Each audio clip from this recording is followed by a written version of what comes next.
Thank you, Emmy, for finding that beautiful piece of music and for those who were singing on the video. I appreciate your service for us. So I'm Mariela Gonzalez. As Jesse had introduced me, I use she and they pronouns, and I'm talking about loneliness this morning. So I like to start with definitions.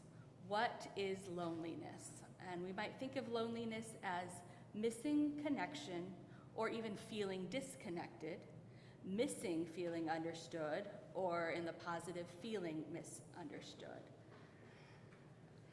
Awareness of being alone and in pain rather than being alone and feeling the revelry of solitude. Carl Jung said, loneliness does not come from having no people about oneself, but from being unable to communicate the things that seem important to oneself, or from holding certain views which others find inadmissible. I might say, in addition to views, identities that people find inadmissible, ideas, or just a sense that you are different and disconnected from other people's way. And that may cause this feeling of isolation. So let's start with the story, The Letter, with Frog and Toad. What was it like for Frog to feel disconnected? He was sad. He was disappointed. Eventually, he was so sad he was in bed, just napping through it, and he had given up on having a connection through a letter. And that was a connection that he really wanted. We know in the story that Toad was not alone, but that didn't mean he didn't feel that lack of connection or have a bit of loneliness. He had Frog there trying to make a connection with him, but Toad really wanted a letter. And that feeling of lack of connection are real feelings coming from his real experience. And maybe we can relate to this. We may have a rich in-person social life, but if we don't get many likes or comments on our social media posts, we may feel that we are, like Jung says, unable to communicate the things that seem important to us, or vice versa. Maybe we have a really rich online life, but we struggle with social anxiety when we get into an in-person group and feel that disconnection. So Frog met Toad where he was to provide a balm for his sadness, his missing connection. Yes, he wrote and mailed the letter, but before he did that, he acknowledged Toad's sadness. He starts by sitting with him in his sadness and waiting with him for the letter. And then he thinks, I can actually do something practical here and make a letter. But the letter's not the most important thing. I think the balm of the loneliness, the balm for the disconnection, the missing need of being understood in his desire for the letter was for Frog to come to his house, make Toad feel special, and reiterate his friendship to Toad. Frog acknowledged and accepted Toad's feelings. He stayed with him in his sad feelings and eventually in the happy feelings. He declared his friendship to Toad in a real and meaningful way, and he backed up that friendship with action. Not very fast action, but it did come. If we want to be a friend to someone, we make offers of care or lip service to care, but never provide any care, the person meant to receive our friendship will still feel lonely. The same thing for us. If we need friendship and no one ever extends it to us, we may still feel lonely. And if we don't go out and perhaps at times we need to pursue friendships for ourselves instead of relying on someone else to solve all of our loneliness. If we are in Toad's position, needing something to feel connected, and someone says, oh, I am so sorry, but then does not take the time to stay with us or seek connection with us, we have a dismissal of our experience. But if someone like Frog comes and says, what's going on? Why are you so sad? And you'd say, I don't know. No one sends me a letter. It's never going to get any better. You go home. I'm staying in bed. He had to engage a little bit with Frog and what Frog was doing for him. So I shared a little bit about the definition of loneliness, and we noticed the balm of friendship for its pain. But let's talk a little bit more about loneliness and its impact. I'm gonna put our friends away.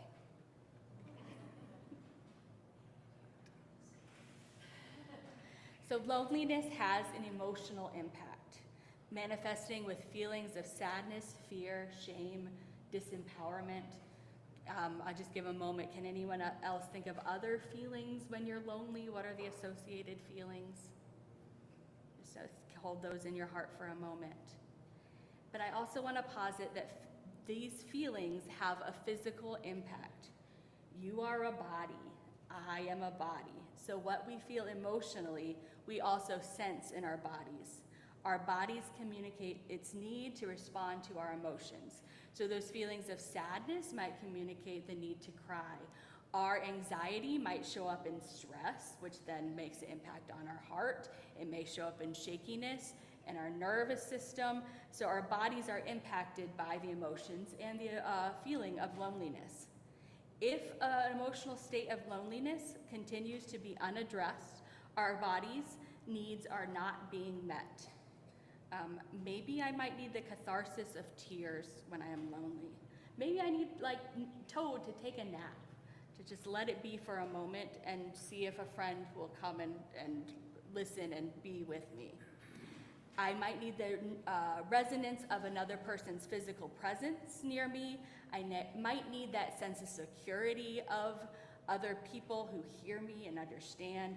And I think that there is this science of resonance that you actually can have emotions be contagious. So when those emotions are acknowledged and they're given space and acceptance, but then the person has the skill set to bring in hopeful emotions to you, that also resonates. The emotions are in between the people who are interacting. And that actually makes a change on the body. Social, emotional, physical needs are real needs. They're emotional and physical and in the body. So I might need a sense of security, not just with another person, but I might need that within myself that's impacting loneliness. And I might need to learn to revel in the joy of solitude rather than languish in the stress of isolation or the stress of social anxiety. We'll talk a little bit more about how we address those different needs that come from the pain of loneliness. Am I going too fast? Are we okay? Okay. So in 2023, the Surgeon General at the time, Dr. Vivek Murthy, published a report titled, "Our Epidemic of Loneliness and Isolation." The data points to loneliness, lacking social connection, correlated with multiple poor health outcomes. One statistic that this study found was that social isolation increases risk for premature mortality by 29%.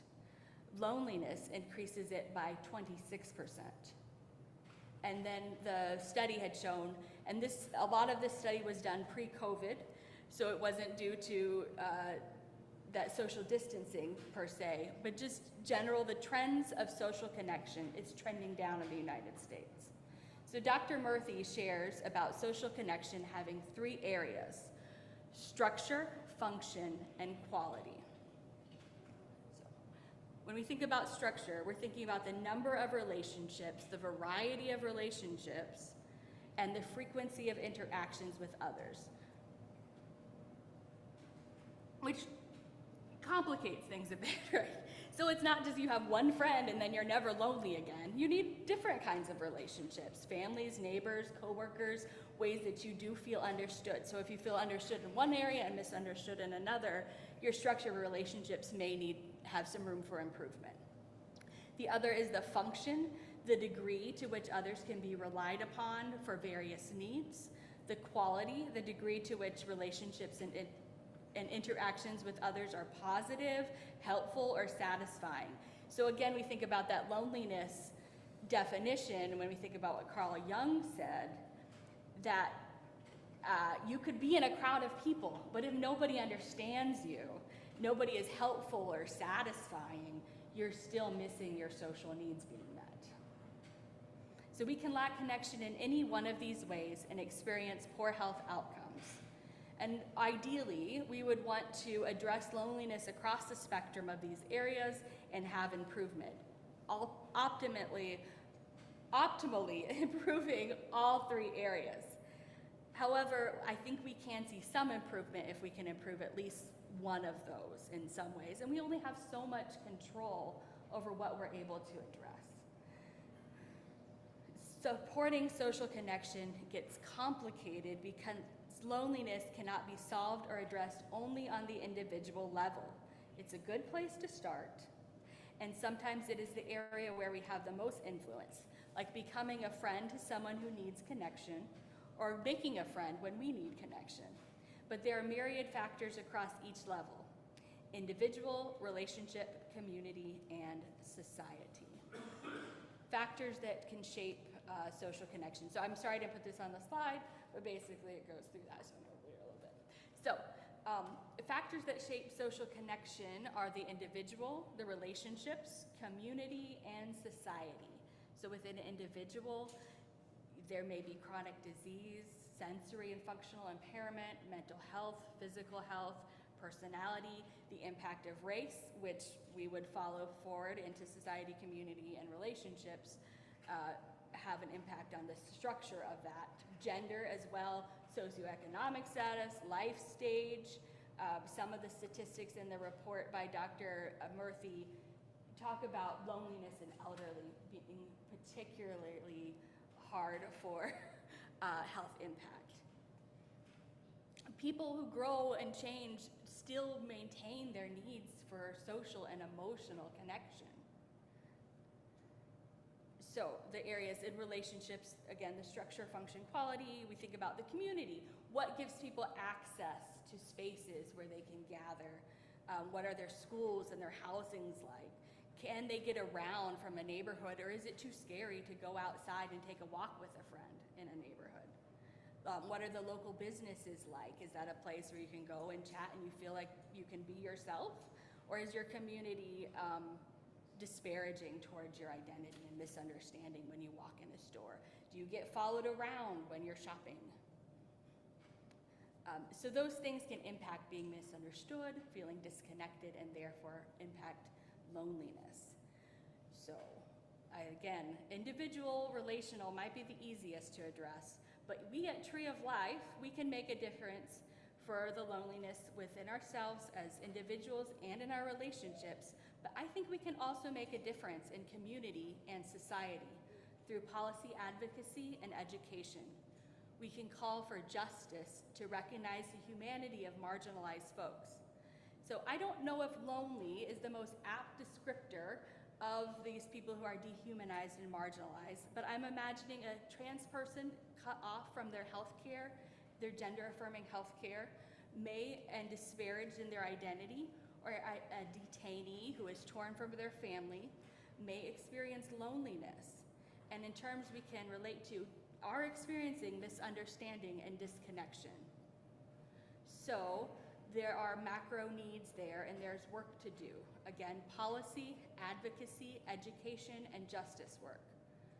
And though our power on the societal level may be limited, perhaps we can create a cumulative, I'm sorry that word is hard for me to say, effect for more people in connective groups and experiencing solidarity through care and interpersonal connections.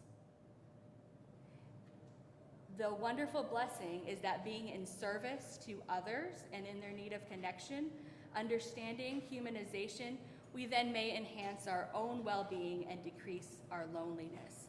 I experienced this myself. One of the biggest keys when I was going through a state of really feeling blue and down, I started working with senior citizens and became a companion. And by seeing their needs and spending time with them, my own sense of loneliness went away. I had a connection for them and they made a connection for me, and I was so grateful for that time. Here at Tree of Life, we have several services that help folks in the community, like Jailbreakers, Compassion for Campers, the Welcoming Congregation, the Care Team, Membership Development and Outreach and Fellowship. Just to name a few, I'm sorry if I left anything out. We are skilled at caring, so let's keep doing that work. I'd like to turn our focus to the here and now and address the impact of loneliness in a direct way on the micro level. Have you felt lonely? What was it like? I mentioned one of my depressive times was kind of later in my 30s, and I made connection through working with elderly folks. But one of my loneliest times was in high school. I was a closeted queer kid whose best friendships were in a non-affirming church. And then I was too scared to say that I'm lonely because I didn't want to admit that I could be so uncool. So one of the things that help our own feelings of loneliness is acknowledgement. And I propose it helps to have acknowledgement from someone else, but it also helps to care for yourself. Demonstrate acceptance with non-judgment. Give yourself understanding and be your own best friend. Dr. Kristen Neff, a psychologist who studies self-compassion, talks about there are 3 parts to self-compassion: self-kindness, common humanity, and mindfulness. Self-kindness being that voice that you talk to yourself with a friend. Common humanity, knowing you're not the only one going through your experience. I shared a little bit that I have been lonely and asked you, have you been lonely? And because it's not like it's a big group rather than a small group, I'm not hearing your responses, but I'm seeing a few nods resonating with that experience. And then mindfulness. Mindfulness is the idea of not exaggerating or minimizing what you're going through. Demonstrate your acknowledgement of what it feels like to be lonely, that it feels like emotional pain and maybe even physical pain. So we can tend to our loneliness through these areas of self-compassion. It is a good start, but I think social needs are real needs. And sometimes loneliness needs other beings. People can be friends and companions, but so can pets, animals, plants. Sometimes we need that physical closeness.